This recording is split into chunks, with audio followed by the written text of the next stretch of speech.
20th, 1969, in no particular order. He said, there is a timetable constructed by those inside this organized force. Suicide will be promoted in its own right. He's talking about the future, of course. There will be a planned economic collapse of the United States to further the acceptance of the global system. The population must be limited to 2 children per family. The government will promote contraception by making it universally acceptable. He said this in 1969. Sex outside of marriage will be promoted. He went on to say that men would become more feminized and women more masculine. Sex would be more out in the open and encouraged outside of marriage. Travel would become a privilege to increase control of individuals and families. Bridges and roads would be allowed to deteriorate. We would become desensitized to violence. Musicians would use coded messages to reach the young people. He went on to say terrorism would increase so that the public would relinquish control of their lives to an increasing government. Abortion will become normal and tax-supported. Fathers would have no say in the abortion issue. He said this 3 years before the Roe v. Wade decision making abortion was legal. Homosexuality will be encouraged. Ultimately, reproduction will be without sex, meaning it will all be done in test tubes. Divorce will be more prevalent. Living with your partner would become preferred. Women will be encouraged to work outside the family. Men will be constantly transferred by their companies to produce tension within the family. When I told this to a friend of mine who worked for IBM, he told me that he now understood why his fellow engineers joked that IBM meant, quote, I've been moved, unquote. Euthanasia, meaning the killing of old people, will become common. They will be declared to not be useful anymore in the new society. Costs of medical care will increase so that old people cannot obtain it. Medicine will become tightly controlled. If you don't have a job, you won't be able to get medical attention. Medical care will be keyed to your job. If you have a job, you will get medical attention. Going to a hospital will become a privilege, not a right. Later, only those with medical insurance will be allowed into a hospital.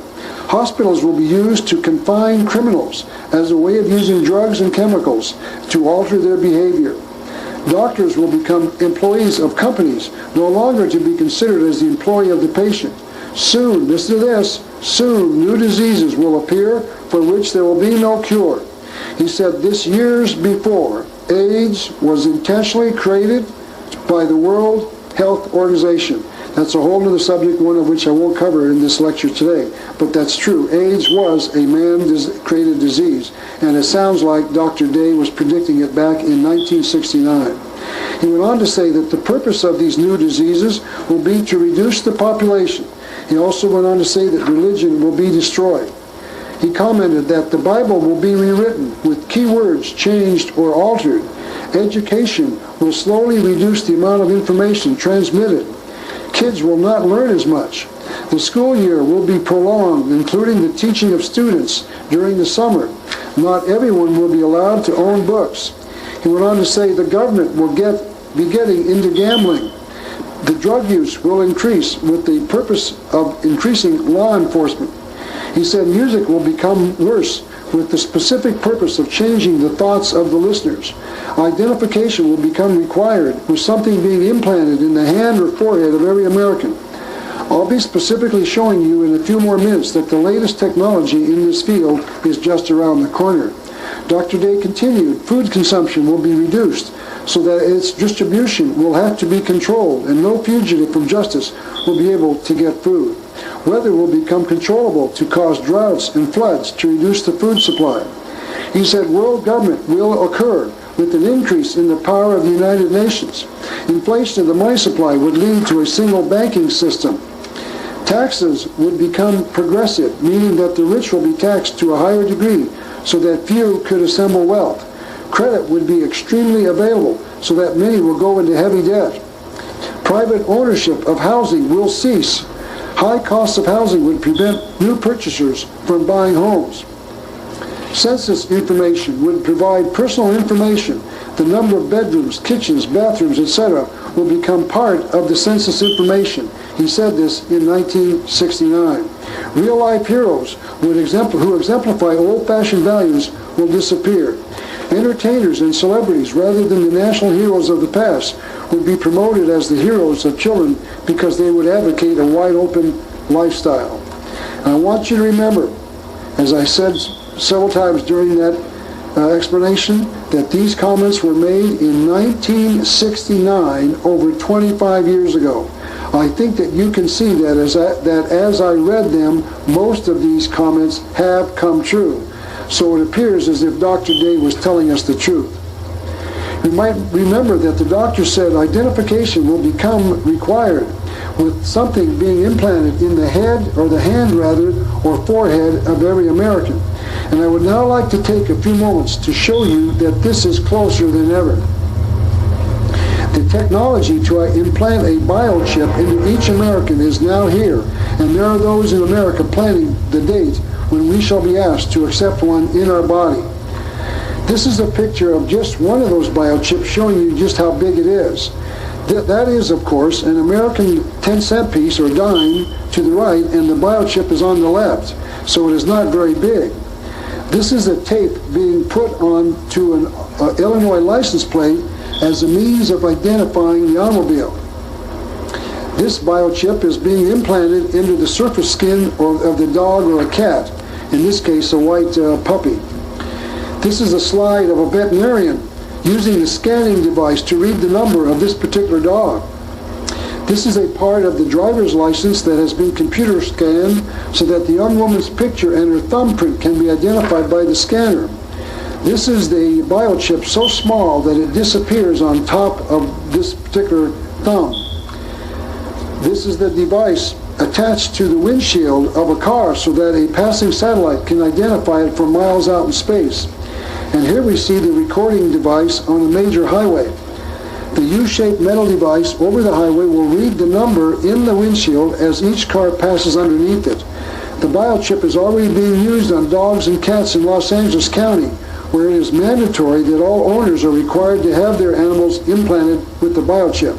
This is a copy of an article written in the San Diego Union newspaper for November the 9th, 1991, announcing the details of the program to implant the dogs and the cats. This is a copy of an article in the April 2nd, 1989 Marin Independent Journal, a California newspaper, that was written to discuss the details of this new biochip. The article quotes Tim Willard of the World Future Society, he's an executive officer, as saying this: conceivably, a number could be assigned at birth and go with a person throughout life. Most likely it would be implanted on the back of the right or left hand for convenience. It could be used as a universal identification card that would replace credit cards, passports, and that sort of thing. At the checkout stand as a supermarket, you would simply pass your hand over a scanner and your bank account would automatically be debited.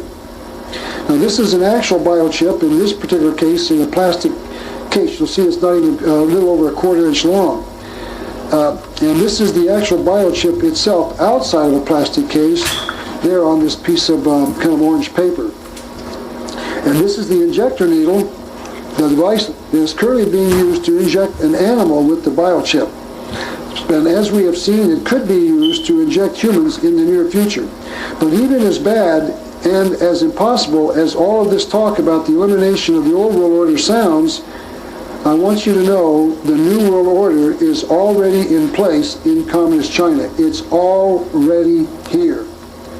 China has had a strong 6,000-year-old tradition of family and religion, but all of that has been eliminated by the communist government in China, right now, today, in China.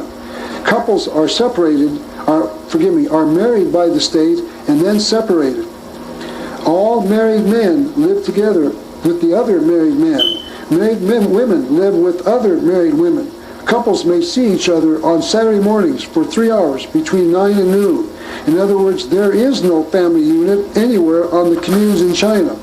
If the married couple wants children, they are permitted by the government to have one child. But that child is taken away from the parents shortly after birth and raised by the commune.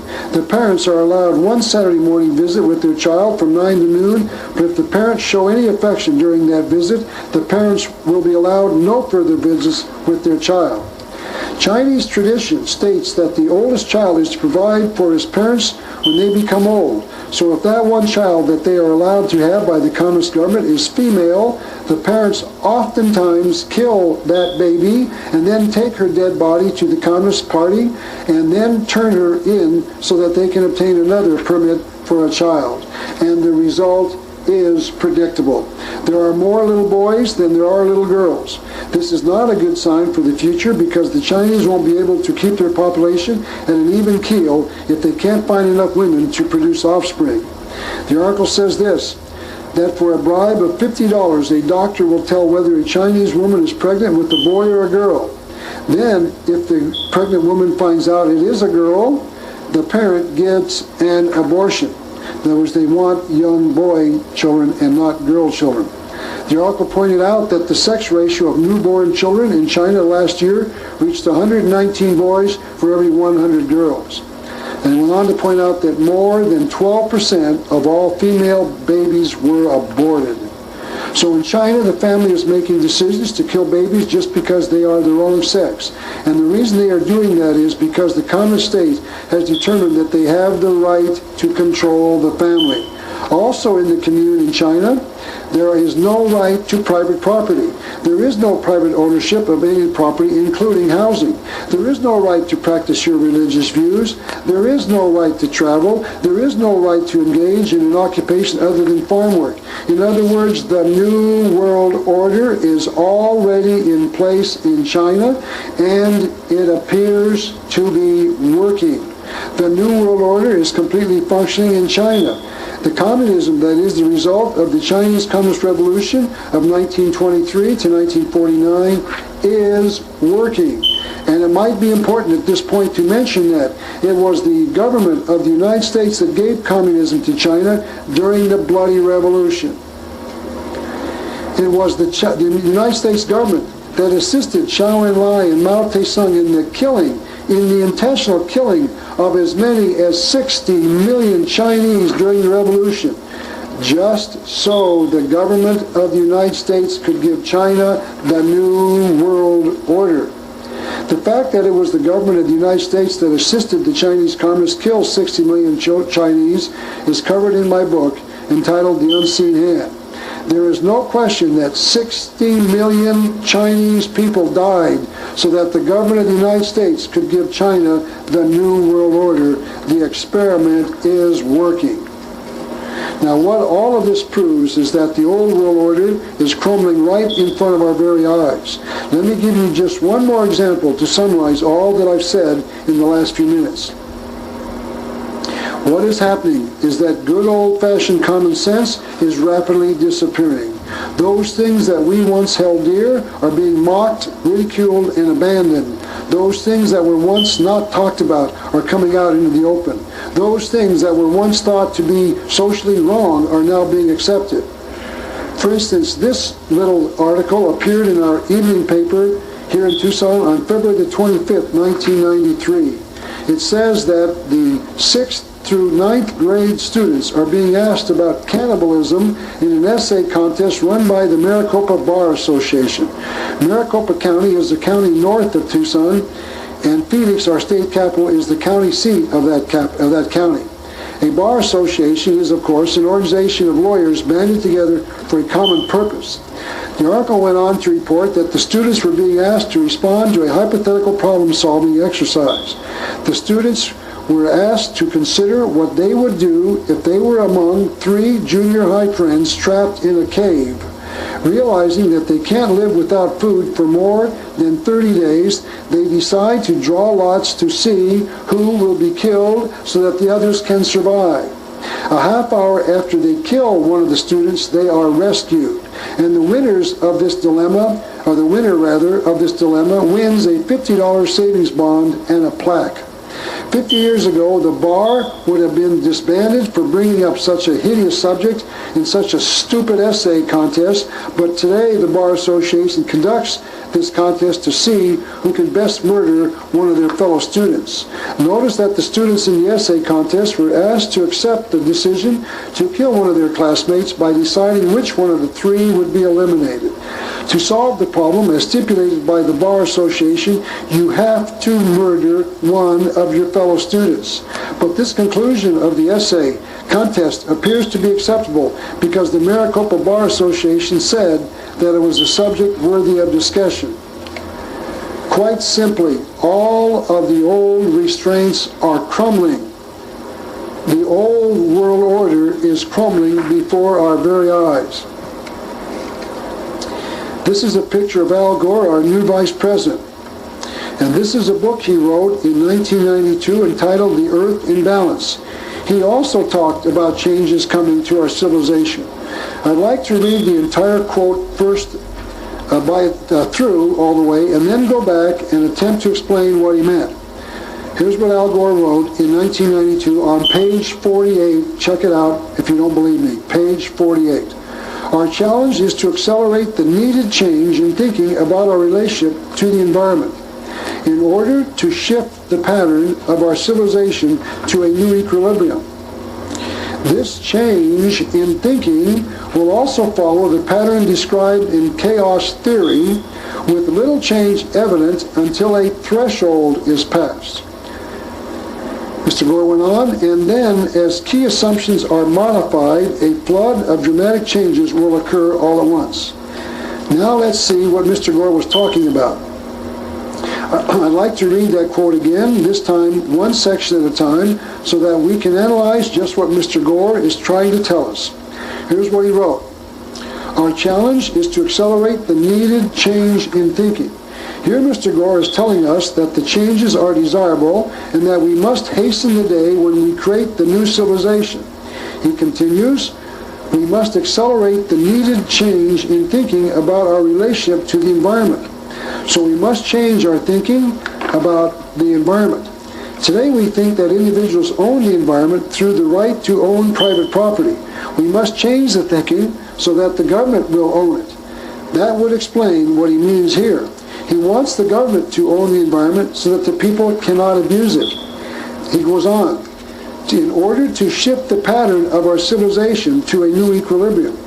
We believe in the concept of private property in our current civilization. As I said, individuals own the environment under the God-given right to own private property. I would call that thought the equilibrium, the center point, the thought that is the center of all of our thinking about the environment. If we change it, we must make a new equilibrium, and that new thought is the thought that the government must own all the private property. So Mr. Gore is advocating a form of socialism here. Socialism means that the private property must be owned and controlled by the government. Al Gore continues, this change in thinking will also follow the pattern described in chaos theory. Now, I've not finished the book yet, so I don't know what he means by the phrase chaos theory, but I believe he means that this conspiracy will create the crisis that will lead to their desired chaos so that they can offer their desired solution to the chaos so that we will accept their new world order, a new civilization. Mr. Gore continues, with little change evident until a threshold is passed. Here Mr. Gore is saying that there is a single event coming, one that this conspiracy will create so that we will accept their new world order.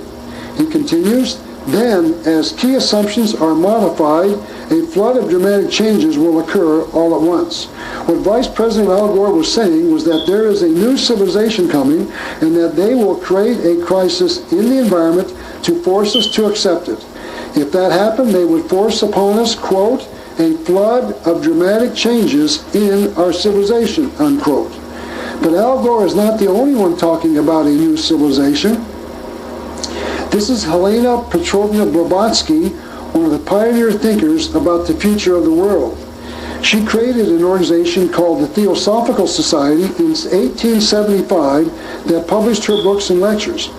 She wrote a 2-volume set entitled Isis Unveiled in 1877, in which she stated, quote, "The day is approaching when the world will receive the proofs that only ancient religions were in harmony with nature." So the religions of the world of today are out of harmony with nature, and Al Gore and Helena Petrovna Blavatsky are telling us that the new religion coming will put mankind in accord with the environment. Al Gore and Helena Petrovna Blavatsky are warning us that the old way of looking at things in the environment is obsolete, and that after the threshold is crossed, we'll receive a new way of looking at things. I'd like to return now to the book entitled The Externalization of the Hierarchy by Alice Bailey.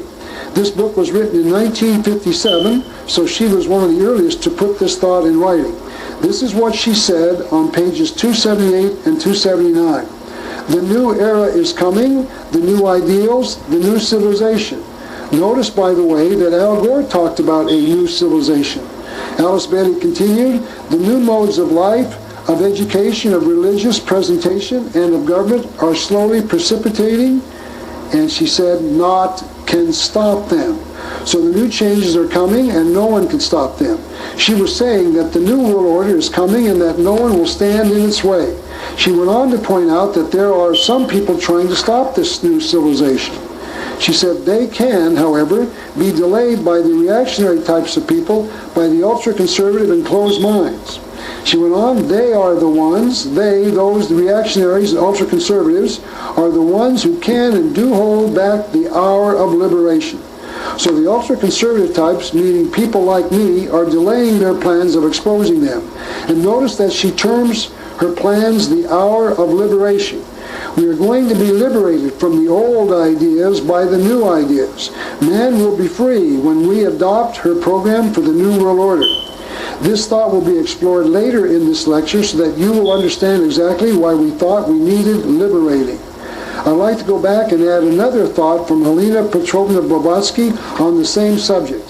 She says this on page Roman numeral 7 of her book entitled Isis Unveiled. "The drift of modern thought is palpably in the direction of liberalism in religion as well as science. Each day brings the reactionists." Now here she's talking about those who favor keeping the old world order, the old civilization. So each day brings the reactionists nearer to the point where they must surrender the despotic authority over the public conscience, which they have so long enjoyed and exercised. So there are people hanging on to their old world order, and someday those of us who live the way we are living our lives must surrender to those who want to change our civilization. And then she tells us what is coming. She writes, "Our work, then, is a plea for the recognition of the anciently universal wisdom religion. So the way to dissolve the old world order is through religion, so that it will replace the old. There is a new civilization that is coming that will replace the old. There is a new way of doing things that will replace the old.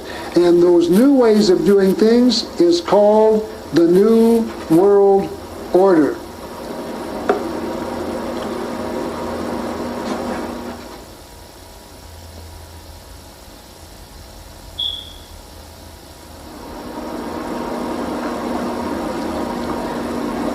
This is Albert Pike. He was a leading member of the Masons, an organization I will identify a little later in this lecture. And he also talked about change. He wrote this book entitled Morals and Dogma, perhaps the most important book ever written by any member of the Masonic Lodge.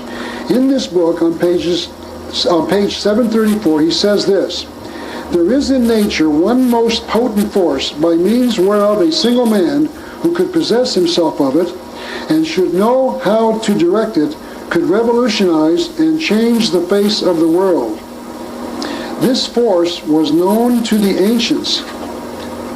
He said, "It was adored in the sacred rites of the temple under the hieroglyphic figure of Baphomet and the hermaphroditic goat of Mendes." We will explore the god known as Baphomet and the goat of Mendes later in this lecture. But Mr. Pike was saying that those who know who this god is have a force in their hands that can revolutionize the way we live our lives. We have been examining that force and will continue to do so throughout the remainder of this lecture.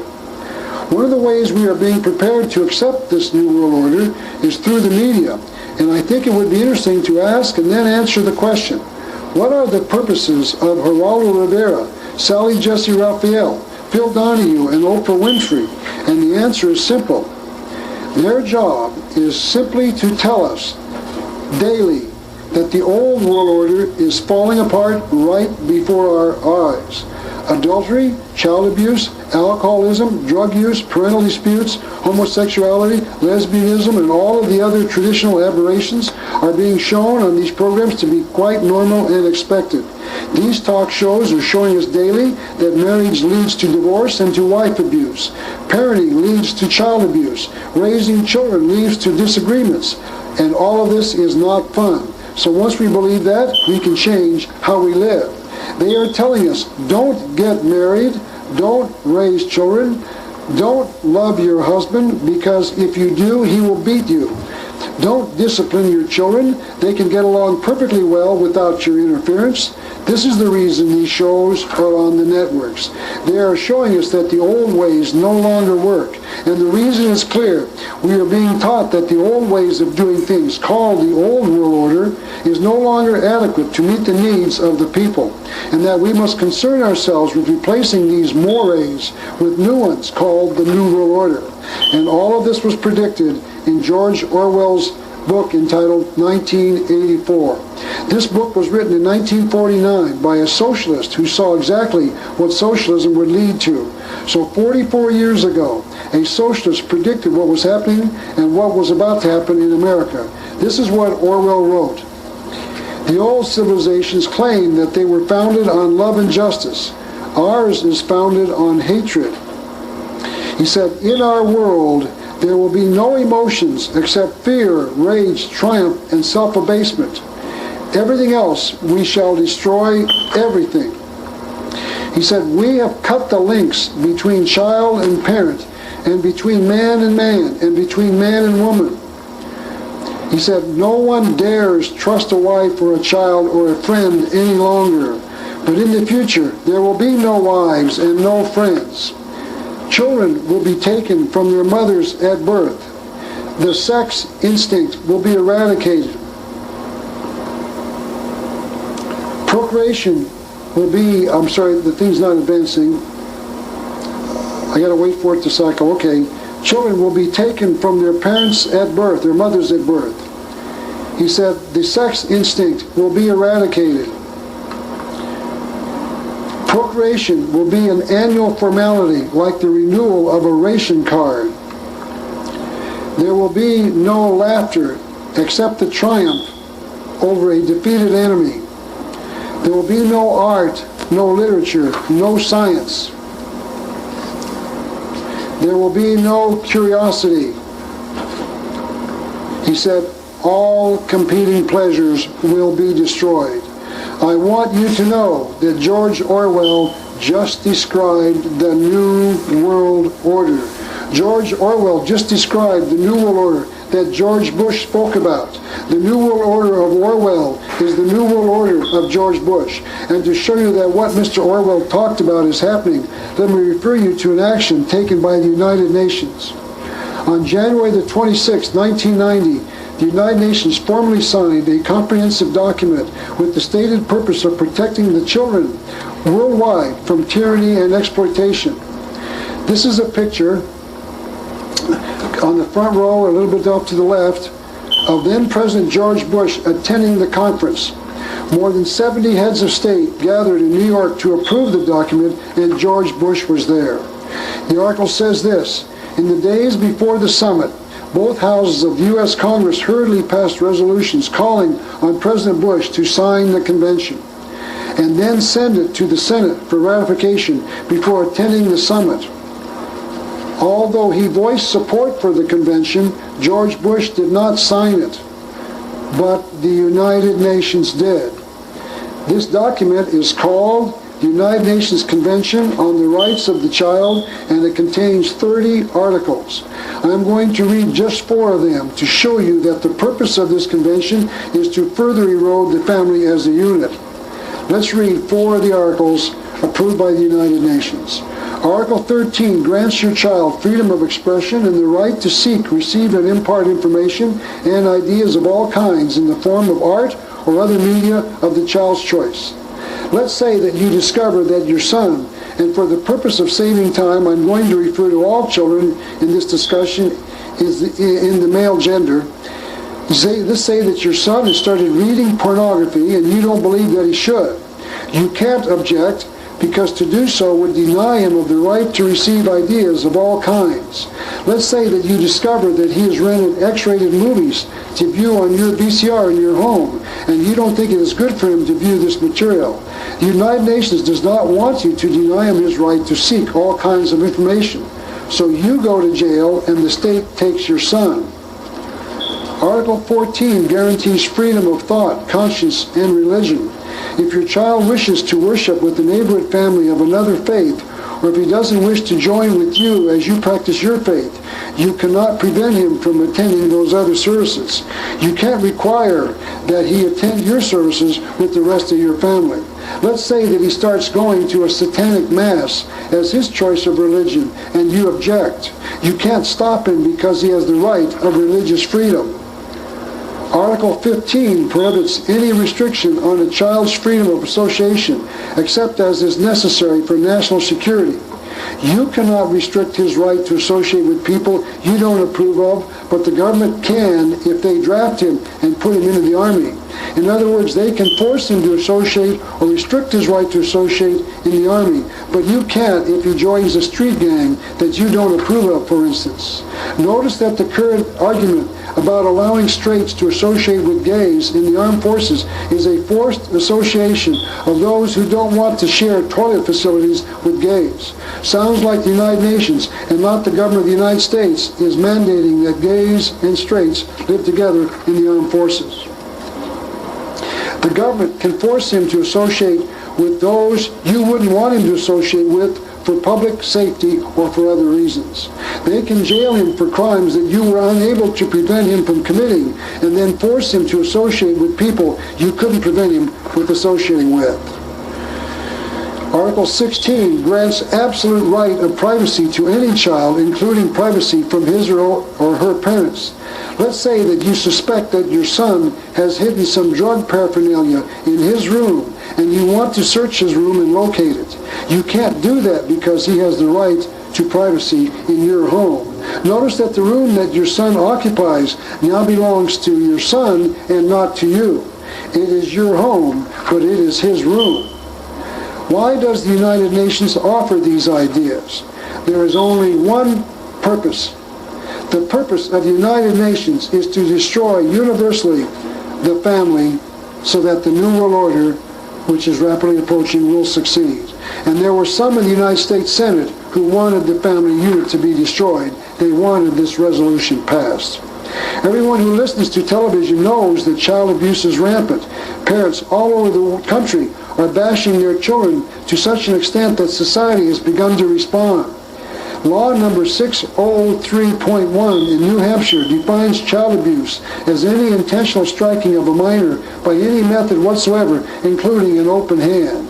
So if the parent wishes to spank their child in New Hampshire, it is now against the law. So the child who acts intolerably cannot be punished by spanking as a method of improving behavior.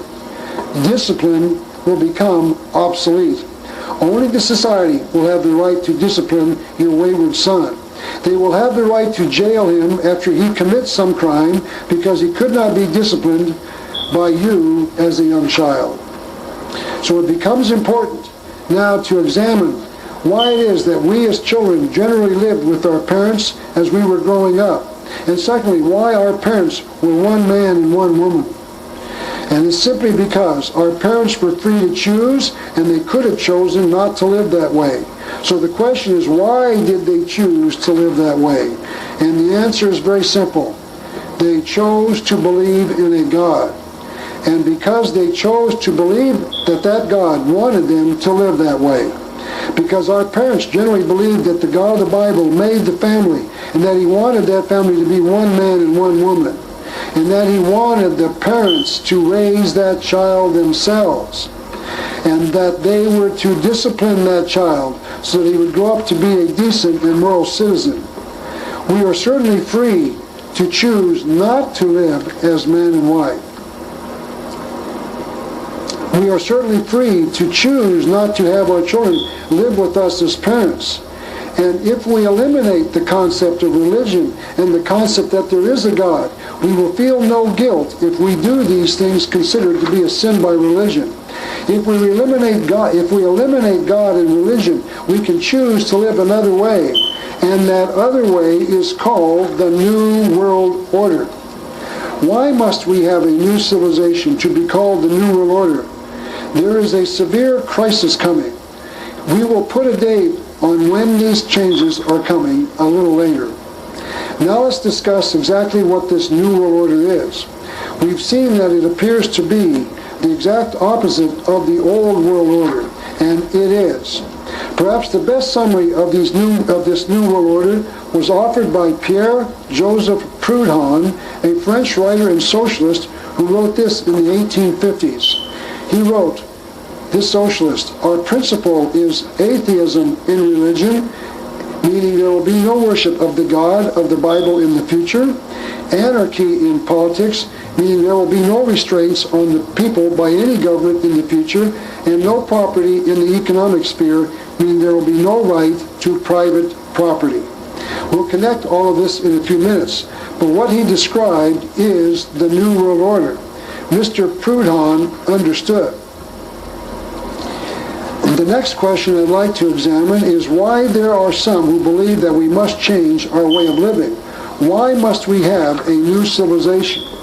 One who answered that question was B.F. Skinner, chairman of the psychology department at Harvard University. He has been called the most influential psychologist of our times.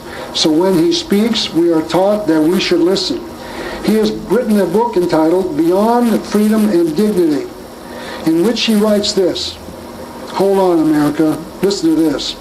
We can no longer afford freedom, so it must be replaced with control over man, his conduct, and his culture. Why must we abolish freedom? Because freedom has enabled us, Americans, to literally destroy the world. For example, we've caused pollution in the environment, we've overpopulated the planet, and this overpopulation has caused famines, and that has starved millions of people all over the world. We, in the industrialized free world, have allowed the free enterprise system to enable the rich to steal all of the property from the poor. Marriages are ending in divorce. Child abuse is rampant. Banks and savings and loans are failing all over America, and corruption in business and government is everywhere. Now, we do not have to live this way. This can all change. A new civilization has to be created to replace the old civilization. A new civilization will end all of these abuses, and the new civilization is called the New World Order. But those who want the New World Order will not tell us that they were the ones who caused the problems in the first place. It has been reported that the students at Stanford University in California had a rally in which they were asked to chant, "Hey, hey, ho, ho, Western Civ has got to go." They were not demanding that the administration of the university stop the teaching of a course known as Western Civ 101A. They were talking about the very way all of us live our lives. So the demand for change is everywhere, and change is coming. Another group of people are also looking for a change, are also looking for a new world order. This is a book written by a witch entitled An ABC of Witchcraft, Past and Present. And on page 15 of her book, this witch says, people are advancing towards a new society. Notice that the author does not say that this new society is called the New World Order, but the author says that a new society is coming.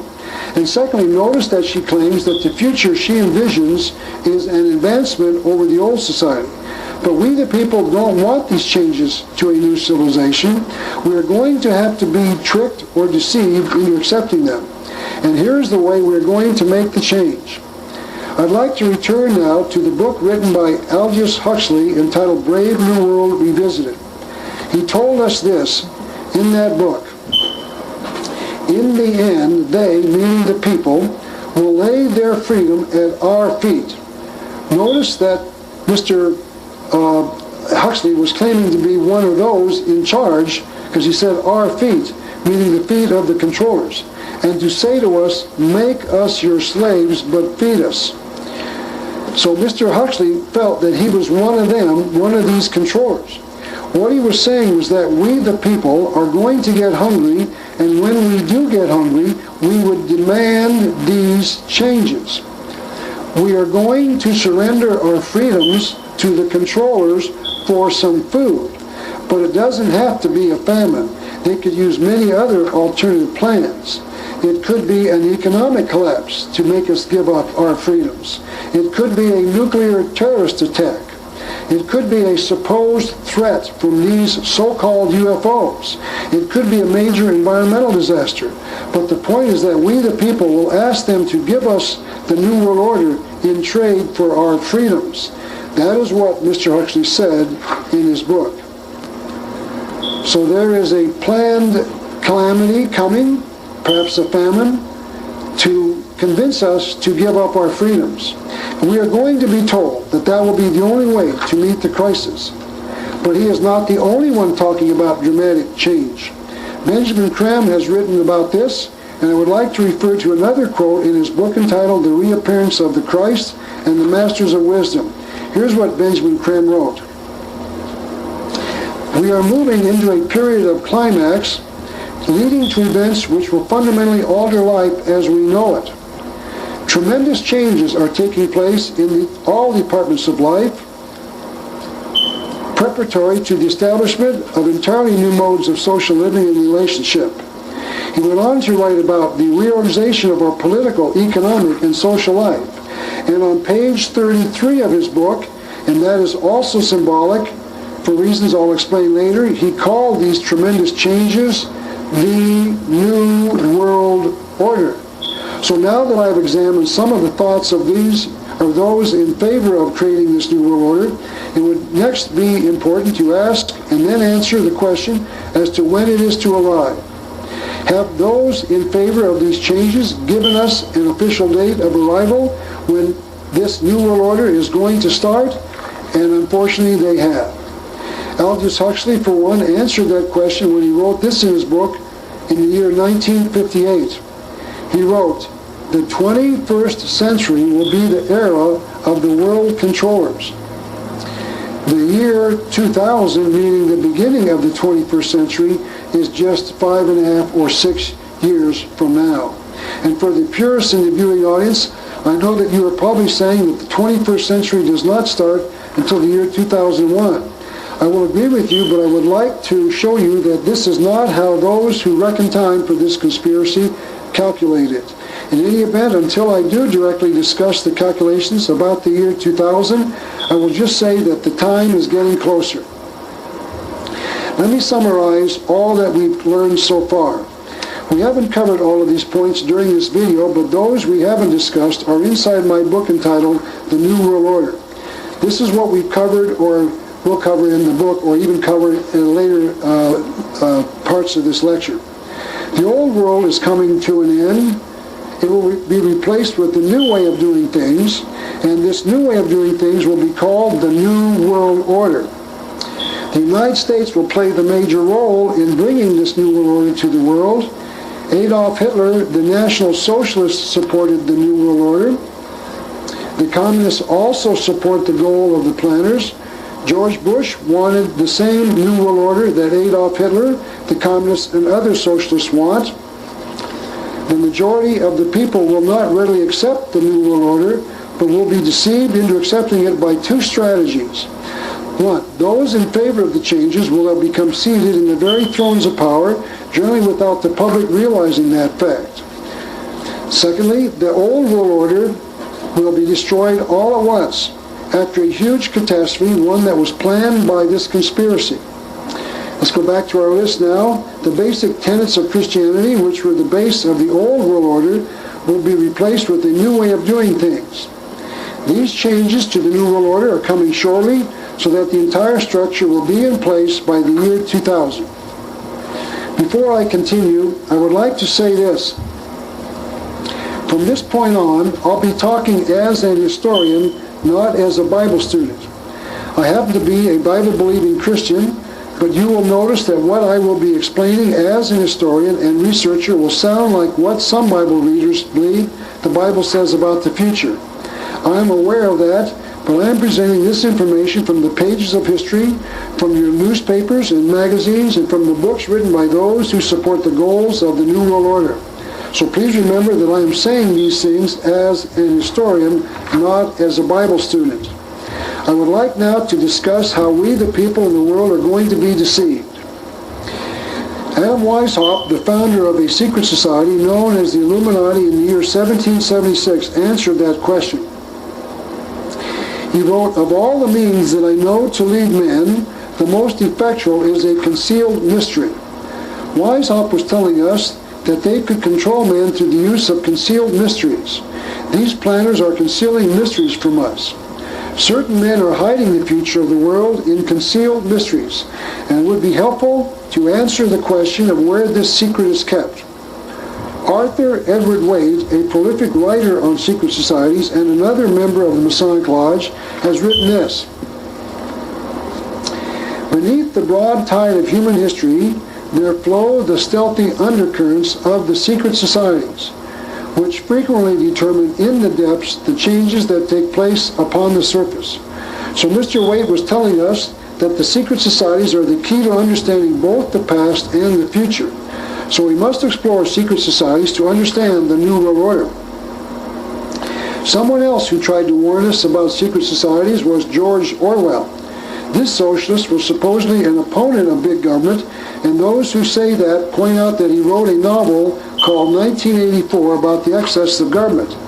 In that novel, he had one of his characters join a secret society, and Mr. Orwell wrote about the oath that the initiate in his story had to take. He had his initiate answer these questions. Are you prepared to give your life, to commit murder, to commit acts of sabotage which may cause the death of hundreds of innocent people? Are you prepared to betray your country to foreign powers? Are you prepared to cheat, to forge, to blackmail, to corrupt the minds of children, to distribute habit-forming drugs?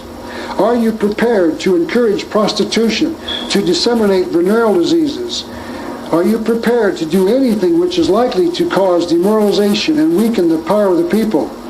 Are you prepared to commit suicide if and when we order you to do so?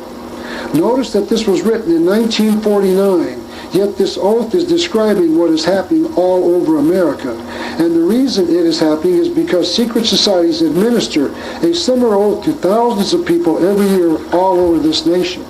And these secret societies are changing the face of America because they are doing exactly what they've taken an oath to do, and that is to weaken the power of the people.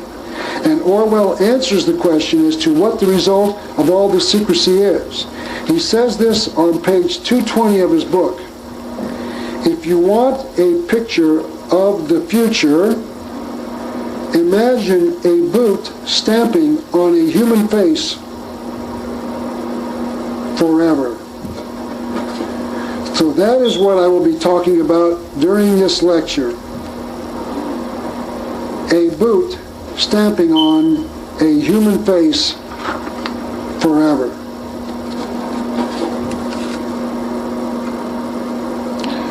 The first thing I want to explain is the fact that there has been a secret inside past religions and these secret societies that has not been revealed to mankind. Albert G. Mackey, a leader in the Masonic Order, one of the most important secret societies in the world, wrote this 2-volume set called the Encyclopedia of Freemasonry. In that encyclopedia he wrote, each of the pagan gods had, beside the public and open, a secret worship paid to him to which none were admitted, but those who had been selected by the preparatory ceremonies called initiation. This secret worship was termed the mysteries. And so what Mr. Mackey was saying was that most religions in the past had two worships, a visible worship and a secret worship, and that not all inside the circle of believers knew the secret. Perhaps the best way to illustrate that point is through the use of a point inside a circle. Everyone on the page of the world is on this illustration. The population who do not believe in the God of the particular religion are outside the circle. Those who believe in the particular God are inside the circle, and those who know that the God being worshipped is not the God the rest of the believers believe in are inside the dot. So just as Mr. Mackey said, there are two different types of believers: those who do not know the secret and those who do. So what he was saying was that there were two layers inside the worship of every major god of the past. Worshippers of the god known as Osiris, the Egyptian god, Bacchus, the Roman god, Hercules, the Greek god, Krishna, the Hindu god, and Thor, the Scandinavian god, for example, all had two worships inside the circle of believers, one visible and one invisible. One was public and open, and the other one was secret and concealed. This secret worship was not periodic in the past, it has been constant. It is not new, it is 6,000 years old, as we shall see as we continue studying the material, and it is worldwide. There are evidences of this secret worship of another God all over the world, in every culture and in every time period. Those who know the secret identity of the true God conceal their secret in symbols. This is once again Manly P. Hall, who was perhaps the most prolific writer on the subject of secrets and symbols during his lifetime, and this is a book entitled The Secret Teachings of All Ages. In that book he told us, symbolism fulfilled the dual office of concealing the sacred truths from the uninitiated and revealing to those qualified to understand the symbols. Notice that the use of symbols has two purposes: conceal the truth from the public and relay information to others qualified to understand them. We the people see the symbol, but do not concern ourselves because we do not understand that it has a hidden meaning. Those initiated into the secret worship understand them, and we do not. And these hidden symbols are everywhere, as we shall soon see.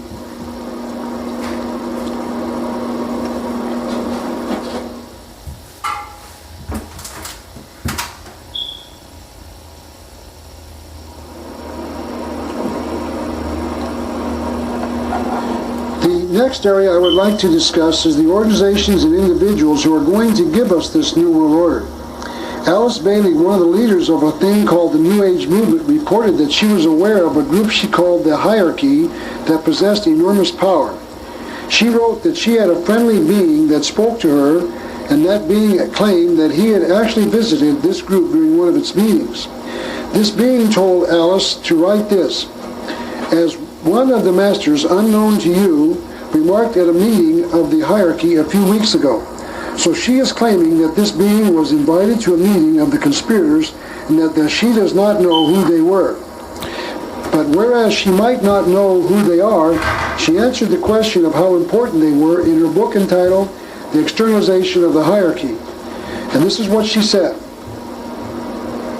the hierarchy directs world events so that the unfolding consciousness may express itself through development and adequate social, political, religious, and economic world forms. They, this hierarchy, give direction, they throw a light. And she said they definitely influence the tide of human affairs.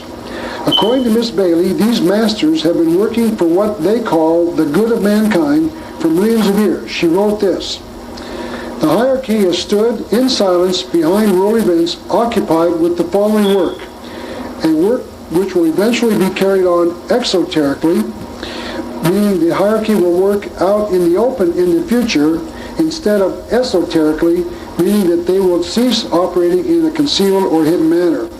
The conspirators are one day going to release the information on what they have been up to for many countless generations. And I must add that George Bush started this process of identification in August of 1990. So now it is possible to ask and then answer the question as to whether or not we can know who these masters are. Alice Bailey says this elsewhere in her book entitled The Externalization of the Hierarchy. She wrote this: the three main channels through which the preparation for this new age. And you can use the two phrases, the New World Order and the New Age, interchangeably, because the New Age is the New World Order. So she said this New Age is going on, the preparation for this New Age is going on, and it might be regarded as the church, the Masonic fraternity, and the educational field. She is saying that the church, meaning the Christian church, the secret society known as the Masons, and the public school system are all working together to bring us the New World Order. During this lecture today, we are going to concentrate only on the Masons. The others are in my book and videos. She continued on page 511 of her book to explain just how important Masonry is to the future of the world. She wrote, the Masonic movement will meet the needs of those who can and should wield power. It is the custodian of the law. It is the home of the mysteries and the seat of initiation. It holds in its symbolism the ritual of deity, and the work of salvation is pictorially preserved in its work. The methods of deity are demonstrated in the temples, its temples, and under the all-seeing eye the work can go forward. It, meaning Masonry, is a far more occult organization than can be realized, and is intended to be the training school for the coming advanced occultists. Alice Bailey failed to tell her readers who these hidden masters were, but one of the New Age believers did tell us at least who one of the people were. Now, we've quoted Benjamin Creme before. He is a believer in the New Age religion, and he's written a book entitled The Reappearance of the Christ and the Masters of Wisdom. He told us that this man was one of the members of the hierarchy. Benjamin Creme identified Karl Marx, the founder of so-called communism, as being a member of the hierarchy. And this is what he wrote on page 100 of his book. Karl Marx, the communist, was a member of the hierarchy. Notice that he was saying that the founder of communism was helping direct world events. This fact will be confirmed in another book that Mr. Creme wrote, and I'll be discussing that in a few minutes. Mr. Creme repeated the important point that Alice Bailey made. The Masons are deeply involved in the events of the past. Mr. Creme wrote, the new religion will manifest, for instance, through organizations like Masonry. In Freemasonry is embedded the core of the secret of the occult mysteries. So the Masons are right in the middle of this movement to bring the world a new world order. And Mr. Creme and Miss Bailey are telling us that. It is now appropriate to discuss the fact that Benjamin Creme is a believer in a person that he calls Lord Maitreya. Lord Maitreya is the one person called that is the Jesus for the Christians, another Buddha called Lord Maitreya for the Buddhists, Imam Mahdi for the Muslims, Krishna for the Hindus, and the Messiah for the Jews. Notice that according to Mr. Creme, all of the religions of the world are waiting for the return of their leader, and that the leader is now on the face of the earth, and that he is the one leader that all religions are looking for. He claims that he is the head of a group of enlightened men known as the spiritual hierarchy of masters. And elsewhere, Mr. Creme describes that hierarchy as being the brotherhood of light. He also told us that he will be the head of a new world religion, which eventually Maitreya will inaugurate. He went on to tell us that the new religion will be somewhat different from what we know about religion. He said initiation will be central to the new world religion. So all who accept the new religion will have to be initiated. But I must be fair to Benjamin Creme. In the back of his book, on pages 373 to 393, Mr. Creme lists the 600 great and good men and women who've been initiated into the ancient mysteries. And it can't be so bad, because this list contains the names of so many of the greatest men and women of the past who've been initiated into the new religion so far. I'm going to give you some of those great and good men and women, and we'll read from his own preparation, his own list of these people who've been initiated. We'll do it in groups of 3. These are the people in part of the 600 who Mr. Creme believes have been initiated into the mystery religion. Aristotle, Johann Sebastian Bach, Ludwig van Beethoven, Alexander Graham Bell, the inventor of the telephone. Johann Brahms, the composer. Charles Chaplin, the famous comedic star, the actor. Ralph Waldo Emerson, went too fast there. Let's go back. Can't go back. Ralph Waldo Emerson, the writer. Benjamin Franklin, the American statesman. And Danny Kaye, the actor. Also John Kennedy, the American president. John Lennon of the Beatles. Abraham Lincoln, the American president. These men have all been initiated into the mystery religion. Franklin Roosevelt, President of the United States. William Shakespeare, the writer. George Bernard Shaw, the writer. He went on to say that Joseph Smith, the founder of the Mormon religion. Mark Twain, the writer. George Washington, the American president. Julius Caesar, the Roman dictator. Nicolae Ceausescu, the Romanian communist tyrant. Zhou Enlai, who murdered as many as 80 million Chinese in the brutal Chinese Communist Revolution in China. All have been initiated. Aleister Crowley, the Satanist, was initiated. Frederick Engels, the supposed father of communism, along with Karl Marx. Che Guevara, the Cuban communist, were all initiates of the ancient mystery religion. Adolf Hitler, the head of the German government, who planned the Second World War that killed 53 million people,